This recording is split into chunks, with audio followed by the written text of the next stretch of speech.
ça a été 10 années exceptionnelles en fait.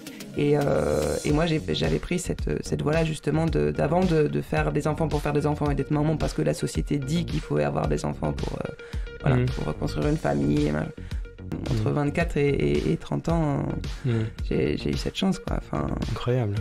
Il faut avancer, il faut toujours avancer et puis il faut savoir que la vie elle est faite de haut et de bas, hein, c'est comme ça. Voilà. On se nourrit en fait des personnes auprès desquelles on commence à travailler. Enfin, moi, des personnes comme Jean-Maxime Boulanger, Frédéric Bertrand, qui était le directeur du marketing motorsport, ou Mélanie Taupin, c'est des personnes qui m'ont construit, qui m'ont fait éclore. Bienvenue dans Éclosion, le podcast qui explore l'éclosion de projets de vie. Plongez avec nous dans des parcours professionnels inspirants, des histoires de carrière, des récits de réussite mais aussi d'échecs. Chaque épisode vous transporte au cœur de l'épanouissement personnel et professionnel pour vous inspirer, vous émerveiller et vous motiver. Préparez-vous à découvrir des histoires qui vous feront croire en la puissance de la transformation et de la croissance.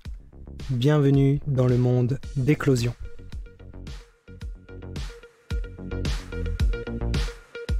Salut Marie. Salut. Est-ce qu'on peut démarrer par une petite présentation? Est-ce que tu peux te présenter rapidement? Pour faire rapide, hein, donc moi c'est Marie, j'ai 37 ans, maman de 2 enfants, 2 ans et demi et 6 ans, et avec un conjoint. Et je suis actuellement directrice de la communication interne chez Alpine, et je suis rentrée en apprentissage à l'époque sur le même site, c'était Renault Sport, mais voilà, mon aventure existe chez Renault Sport et Alpine depuis 2008. Et ce grâce à l'ES-EPO quand même au final, hein, ça m'a mis le pied à l'étrier en fait. Voilà. Ben justement, ça a commencé comment alors cette histoire Renault Sport, Alpine Cette histoire a commencé quand je suis née déjà, si on veut remonter jusqu'à là. J'ai eu une maman qui aimait la voiture et qui a rencontré mon papa qui avait une Alpine A110. Donc au final, j'ai toujours baigné un peu dans l'automobile. Et puis de fil en aiguille, je me suis mise à regarder les Grands Prix à la télé, les belles années dans les années 2000. Et puis je me suis dit, moi c'est ça que je veux faire plus tard. Je veux travailler dans le sport automobile et en F1. Ouais. Et donc à l'époque, j'étais une très bonne élève. Hein, donc en classe... bac scientifique, et puis je me suis dit c'est une école de commerce que je veux faire, donc je suis passée par la voie classe préparatoire à l'époque aux grandes écoles. Et c'est vrai que quand on rentre en classe préparatoire et qu'on nous dit il y a X écoles de commerce, laquelle vous voulez choisir, c'était un peu vaste, puisque j'avais ma famille j'ai une maman qui était fleuriste et un papa restaurateur, donc ils n'avaient pas fait les grandes études, donc j'étais un peu seule.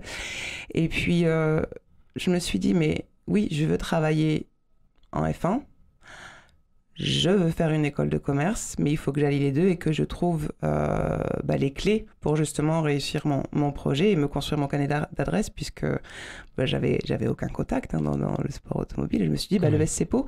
Et puis, du coup, à côté de cette école, il y avait aussi le circuit de Pau-Arnos et le Grand Prix Pau, qui était quand même assez connu. Et je me suis dit, bingo, cette école est en adéquation avec mes valeurs, ce que j'attendais aussi d'une école proche, avec un visage humain, tourné aussi vers l'apprentissage par le mérite, parce qu'à l'époque, l'apprentissage, c'est facile à dire aujourd'hui que l'apprentissage c'est top to go, mais à l'époque, en 2006, c'était pas forcément bien vu de faire l'apprentissage, et c'était pas aussi important que maintenant. Filière, ouais. Et à Pau, il y avait cette filière de l'apprentissage qui valorisait justement au mérite. Ouais. Donc quand je suis rentrée à l'école, dès la semaine d'intégration, en fait, je me suis dit, qu'est-ce que tu mets en œuvre pour développer ton carnet d'adresses?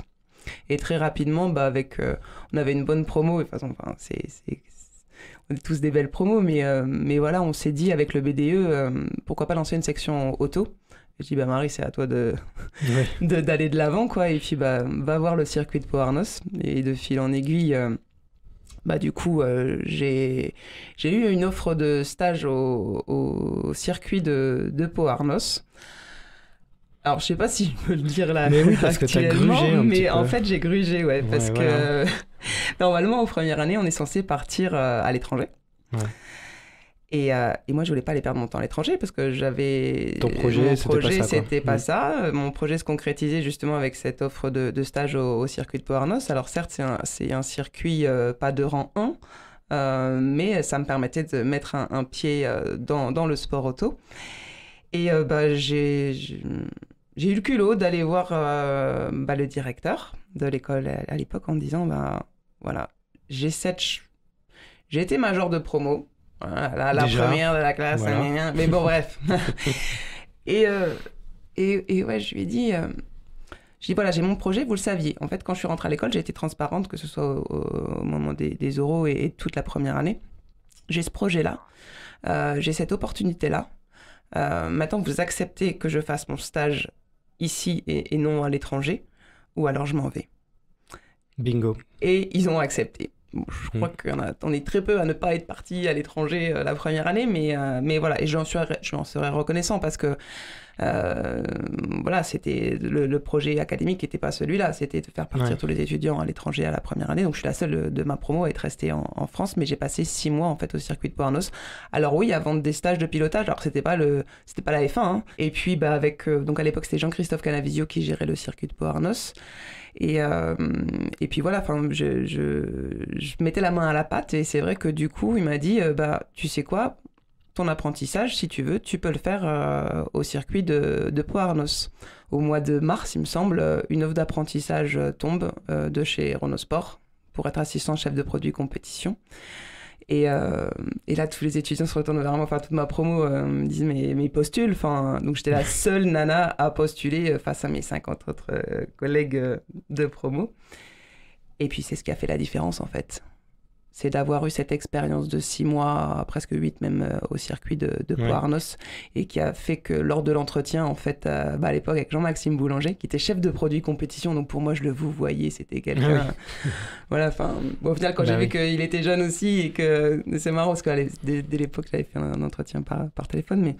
Et c'est ce qu'il m'a dit après, c'est ce qui a fait la différence, en fait, c'est que je savais de quoi je parlais. Oui.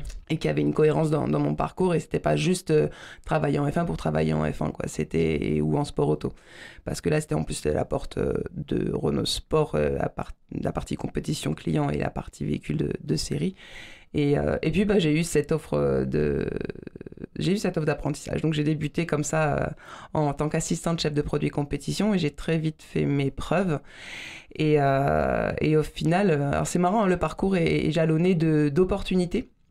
C'est pas forcément des chances, hein, c'est des opportunités qu'on saisit. Et donc je suis rentrée dans le service du marketing compétition client à l'époque avec une autre personne en apprentissage qui elle était sur l'événementiel sur les World Series by Renault, qui était une compétition, un championnat automobile, c'était l'antichambre un peu de la F1 à l'époque. Ouais. Et cette personne est partie au bout de 6 mois et puis je me suis dit waouh, elle part sur les circuits et tout, c'est vraiment l'apprentissage de rêve et dans l'équipe la personne qui gérait cette partie-là, Mélanie Taupin, a demandé à Jean-Maxime Boulanger à l'époque est-ce que je peux te la prendre, Marie, parce qu'apparemment elle fait bien le job et elle a envie justement de s'investir parce qu'il y avait de l'investissement, ça nécessitait de partir souvent le week-end.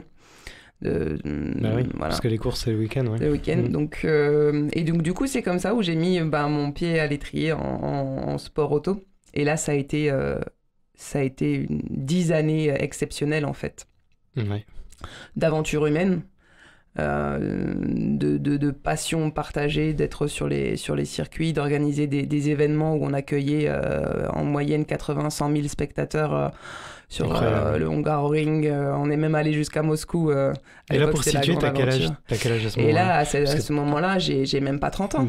J'ai pas 30 ans. J'ai entre 24 et 30 ans, j'ai eu cette chance, quoi. Incroyable. Et c'est là où c'est pas une chance en fait. Non, je repense à ma coach.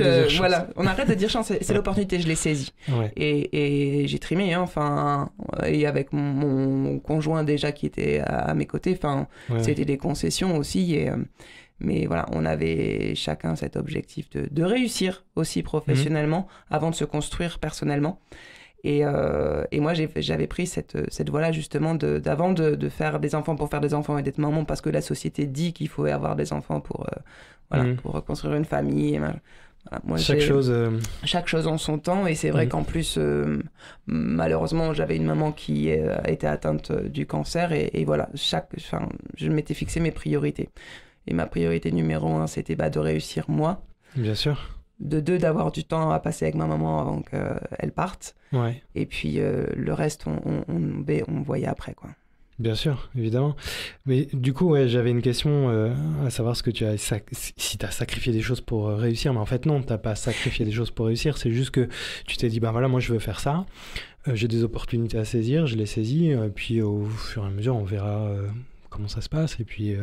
Ouais, c'est vraiment pas de sacrifice. Ouais. Non, ouais, tout à fait. C'est vraiment ce que je voulais. Et sans penser à un plan carriériste en me disant, comme il y avait la question tout à l'heure dans l'amphi, non, c'est vraiment, voilà, au fur et à mesure, de grandir aussi, d'apprendre. Hein. En sortant de l'école, on est encore junior et on se nourrit en fait des personnes auprès desquelles on commence à travailler. Enfin, moi, des personnes comme Jean-Maxime Boulanger, Frédéric Bertrand, qui était le directeur du marketing motorsport, ou Mélanie Taupin, c'est des personnes qui m'ont construit, qui m'ont fait éclore, qui m'ont appris beaucoup de choses. Et c'est là où maintenant, dans ma deuxième partie de vie, j'ai aussi cette envie de transmettre et de donner cette chance aussi de faire éclore des jeunes talents.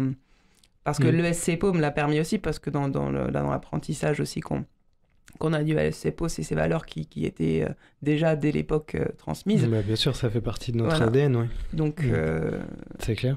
Et justement, cette deuxième partie de carrière, donc après Renault Sport, chez Alpine aujourd'hui, et là, c'est une reconstruction pour Alpine. Il y a des hauts et des bas dans une carrière, effectivement. Quand il y a eu la fin de Renault Sport, quand Luca De Meo a pris la tête du groupe de Renault Group, ça n'a pas mis un mois pour qu'ils nous disent Renault Sport, c'est fini. Mais par contre, c'est Alpine. Et quand on a travaillé plus de 10 ans pour une griffe, parce que Renault Sport, c'était pas une marque, c'était une griffe de Renault, des dérivés sportifs. Voilà, c'est quand même une remise en question, même si moi, Alpine, voilà, c'était légendaire. Juste, voilà. Mais voilà, c'est des moments dans une carrière où on se dit est-ce qu'on continue, est-ce qu'on y va? Et en plus, c'était une période post-Covid, pas forcément évident. Moi, j'étais devenue maman de mon deuxième enfant. Et c'est vrai que les équipes se sont reconstruites différemment parce que d'une marque Renault Sport à une marque Alpine, voilà, j'avais plus le même périmètre. Je repassais de là où je manageais une équipe de 7 personnes à l'époque de Renault Sport, j'étais isolée dans un coin à m'occuper juste de la communication interne. Mais je ne l'ai pas pris comme quelque chose de négatif, en fait. Je l'ai pris positivement. Parce que j'avais eu cette chance déjà d'être maman de mon deuxième enfant sans obstacle. Enfin, j'étais comblée. Oui, voilà, ouais. C'est clair. J'étais comblée personnellement et je me suis dit, c'est pas grave, on y croit et puis on va... C'est déjà une opportunité exceptionnelle d'être dans l'aventure alpine, cette aventure humaine. Et voilà, de fil en aiguille, je me suis reconstruite et j'ai remontré ce que je valais auprès de mes supérieurs. Ouais. Et cette opportunité de prendre le poste de directrice de la communication interne c'est offerte à moi et j'ai pas dit oui de suite. Ouais. J'ai pas dit oui de suite en fait. Si mon chef m'entend, j'ai refusé 4 fois en fait. D'accord, mais il fallait peser peut-être des choses dans la balance. Parce que j'étais une maman de 2 enfants avec un petit, voilà, mais avec un petit. Et je voulais pas faire j'avais peur en fait de faire d'être, on parlait tout à l'heure du syndrome de l'imposteur, de pas être capable, de pas savoir gérer mon temps et puis cette peur de parler à des gens bien plus hauts dans l'entreprise en fait. Ouais. Et au final David Gendry, donc le directeur communication, m'a convaincu et j'ai encore grandi. Et voilà, à 35 ans, je me suis pris une grosse claque dans la figure en me remettant en question et en me disant si je vais y arriver. Et j'y suis arrivée et je suis épanouie parce que d'être comblé personnellement et professionnellement et de savoir réussir à jongler entre les deux fait que c'est pas facile au quotidien, hein, ça c'est sûr, mais c'est des challenges en fait. Bien sûr. C'est la vie. Il y a pas de monotonie, c'est tous les jours un challenge et rien n'est grave en fait. On a le droit de se tromper. Et moi j'avais peur de ça aussi en prenant le job de directrice parce que le titre, moi j'aime pas ce titre là, ça fait très directif. Mais de peur de se tromper, c'était dans mes drivers de. Et aujourd'hui non, finalement tu ne t'es pas trompé. On se trompe tous les jours, hein. On peut faire des erreurs mais non, je me dis, ouais, je l'ai fait, je suis là. Maintenant, demain, je ne sais pas de quoi demain sera fait. Bien sûr. Au quotidien, j'avance avec les équipes.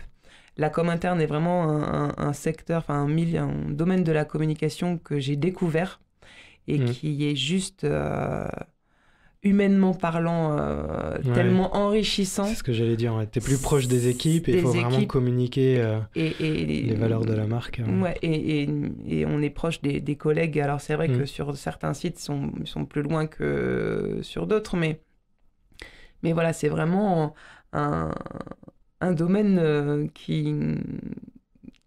que je connaissais pas, parce qu'au final, moi, ma spécialité à l'école supérieure de commerce, j'avais pris marketing stratégique, donc j'en suis quand même très loin. Au final, j'ai fait un peu de marketing stratégique à l'époque, mais beaucoup plus d'événementiel et de com, mais on apprend en se nourrissant justement de personnes qui jalonnent notre parcours. Ouais, justement, des personnes qui ont jalonné ton parcours. Il y a un conseil que tu as eu pendant ta carrière et que tu as retenu et que tu aimerais partager aujourd'hui à nos auditeurs? Et je l'ai eu il n'y a pas longtemps et ça m'a fait un déclic parce que c'est notre directrice des ressources humaines, Claire Meignier, qui m'a dit « Mais rien n'est grave. » Ouais. Rien n'est grave. Il y a le néant, après, mais entre deux, rien n'est grave. Si tu perds ton emploi, tu fais quoi? T'en recherches. Clairement. Si tu te trompes, tu fais différemment la prochaine fois. Voilà. Et ça, je l'avais pas forcément intégré parce que quand on est petit, on nous dit toujours sois le meilleur, fais vite, sois fort. Et ces drivers sont... Ouais, je pense qu'une fois que tu as compris que rien n'est grave, après, effectivement, plus rien ne peut être grave. Non, quoi. Ouais, ça reste juste une aventure. Des fois, tu te trompes, des fois, tu réussis. Et puis, voilà, c'est le flow, quoi, des choses qui avancent. Il faut avancer. Il faut avancer. Il faut toujours avancer. Et puis, il faut savoir que la vie, elle est faite de haut et de bas. Hein, c'est comme ça. Voilà. Mais tant que la maladie n'est pas là, oui. En fait, tout est possible. Il faut juste croire en soi. Et puis... tout comme mon collègue là, dans l'amphi tout à l'heure qui disait lui il lève des fonds de 10 millions ou d'autres qui ont plus un développement personnel pour justement se rapprocher de leur vie familiale. Le plus important c'est de savoir ce que l'on veut. Bien sûr. Voilà. Merci Marie. Merci. Merci d'avoir écouté Éclosion. N'hésitez pas à laisser un commentaire et à nous dire si vous avez aimé ce podcast. À très bientôt.